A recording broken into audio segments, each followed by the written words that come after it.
Prima il pannello che lo travolge, poi la caduta all'indietro e l'impatto fatale. Pochi istanti e il dramma si è consumato a Caerano di San Marco, l'ennesimo infortunio mortale nella Marca. 48 anni, padre di 3 figli, è il macedone Nazif Dajaromski di Pieve del Grappa, l'ultima vittima di una lista troppo lunga. Erano le 11 in un cantiere edile di via Cadore. Secondo la ricostruzione di Carabinieri e Spisal, l'operaio che stava lavorando su un muro interrato a cielo aperto è stato colpito improvvisamente da una paratia di metallo di 2,5 metri. L'uomo ha perso l'equilibrio scivolando all'indietro e impattando con la testa contro un grande fusto. Il decesso quasi istantaneo è stato causato dal grave trauma cranico. L'operaio è stato trovato a terra quando era già esanime. I colleghi sotto shock hanno tentato di rianimarlo e chiamato i soccorsi. Nel cantiere sono intervenuti medico ed infermieri del SUEME 118 che purtroppo non hanno potuto far nulla per salvare la vita all'uomo.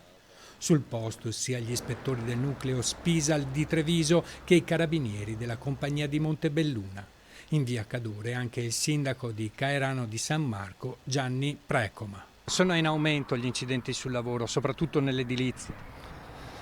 A quanto pare sì, forse adesso non so quali siano le soluzioni migliori per poterle diminuire.